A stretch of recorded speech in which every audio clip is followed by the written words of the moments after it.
వంశధార నది వరద ఉధృతి పరిశీలించిన మాజీ ఎమ్మెల్యే కలమట, ఒరిస్సాలో కురుస్తున్న భారీ వర్షాల ప్రభావంతో వంశధార నదిలో నీటి ప్రవాహం గణనీయంగా పెరుగుతోంది. రాత్రి నుంచి వరదనీరు స్వగ్రామమైన మాతలలోని పాలకొండ, హడ్డుబంగ రహదారి మీదుగా ప్రవహిస్తోంది. ఈ పరిస్థితిని మాజీ ఎమ్మెల్యే కలమట స్వయంగా పరిశీలించారు. ఈ సందర్భంగా ఆయన స్థానిక ప్రజలతో, అధికారులతో మాట్లాడి పలు సూచనలు చేశారు. రహదారిపై వరదనీరు ప్రవహించడం వల్ల ప్రయాణికులకు తీవ్ర అంతరాయం కలుగుతోందని, తగిన ప్రత్యామ్నాయ ఏర్పాట్లు చేయాలని అధికారులను కోరారు. అదేవిధంగా ప్రస్తుతానికి ప్రవాహం ప్రమాదకరం కాకపోయినా పంట పొలాల్లో నీరు చేరి పంటలకు నష్టం కలిగిందని ఆయన ఆందోళన వ్యక్తం చేశారు. నష్టపోయిన ప్రతి రైతుకు సరైన నష్టపరిహారం అందేలా చర్యలు తీసుకోవాలని అధికారులకు విజ్ఞప్తి చేశారు.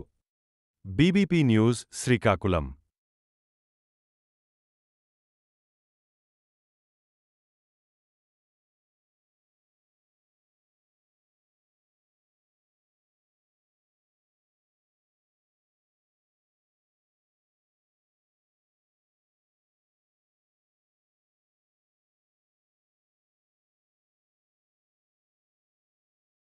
ఒరిస్సా ప్రాంతంలో అధిక వర్షాలు పడడం వల్ల వంశధార నది గత 8 సంవత్సరాలుగా రాని వరద ఈరోజు రావడం జరిగింది.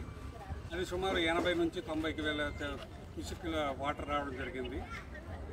ఇది అంటే గత 8-7 సంవత్సరాలుగా వాటర్ లేదు. దానివల్ల ఇవాళ అధికారులు కూడా చాలా అప్రమత్తమయ్యారు. రాత్రి జిల్లా కలెక్టర్ కానీ, అలాగే ఎస్పీ గారు కానీ, అలాగే ఆర్డీఓ, తహసీల్దారు, మిగతా అధికారులు, అలాగే లోకల్ ఎమ్మెల్యే కూడా రావడం జరిగింది. వచ్చి ఏదైతే పిల్లవాడ గ్రామాన్ని, మా గ్రామాన్ని అంటే ఖాళీ చేయమని చెప్పడం జరిగింది.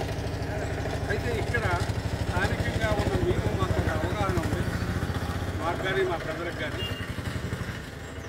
2 లక్షలు దాటితే తప్ప మా విలేజ్కి ప్రమాదం ఉండదని మేమందరం భావించడం జరిగింది. అలాగే రాత్రి ఒక 80,000, 90,000 వరకు వచ్చింది. దీనివల్ల పెద్ద ప్రమాదం లేదు. అయితే